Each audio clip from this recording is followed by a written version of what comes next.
अजय एक छोटे से गांव में पैदा हुआ था, जहां शिक्षा की हालत बहुत खराब थी।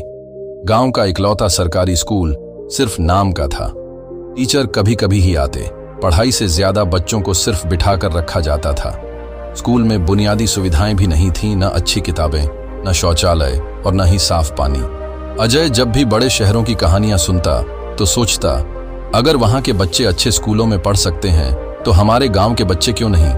लेकिन जब भी वह किसी से इस बारे में बात करता, लोग कहते, बेटा ये तो सरकार का काम है, हम क्या कर सकते हैं। लेकिन अजय को लगा कि अगर कोई और नहीं करेगा तो उसे खुद ही शुरुआत करनी होगी। अजय ने पहले अपने गांव के स्कूल में जाकर देखा कि समस्या कहां है।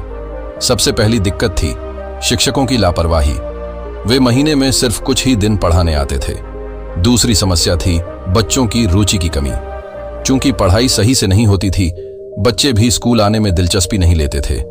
अजय ने सबसे पहले गांव के कुछ पढ़े लिखे युवाओं से मदद मांगी और कहा, अगर हम खुद बच्चों को पढ़ाने लगे तो धीरे धीरे बदलाव आ सकता है। शुरू में लोग झिझक रहे थे, लेकिन कुछ दोस्त आगे आए। उन्होंने स्कूल के बाद बच्चों को फ्री में पढ़ाने का फैसला किया। धीरे धीरे बच्चों की रुचि बढ़ने लगी। उन्हें अब पढ़ाई मजेदार लगने लगी, क्योंकि अजय और उसके दोस्त उन्हें न सिर्फ किताबों से बल्कि कहानियों, खेल और वीडियो के जरिए भी सिखाने लगे।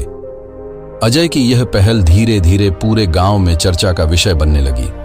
गांव के बुजुर्गों ने भी उसकी तारीफ की और कहा, बेटा अगर सरकार कुछ नहीं कर रही तो कम से कम तुम तो कोशिश कर रहे हो। लेकिन अजय को सिर्फ ट्यूशन पढ़ाने से संतोष नहीं था, वह स्कूल की स्थिति को भी सुधारना चाहता था। उसने सोशल मीडिया पर गांव के स्कूल की हालत को लेकर एक अभियान चलाया।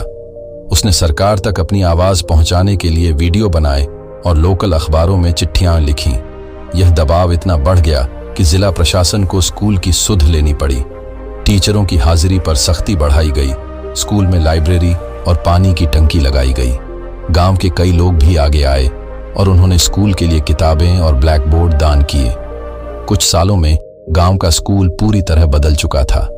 अब वहां रोज टीचर आते थे, बच्चे पूरे जोश के साथ पढ़ाई करते थे और स्कूल की हालत भी काफी बेहतर हो चुकी थी।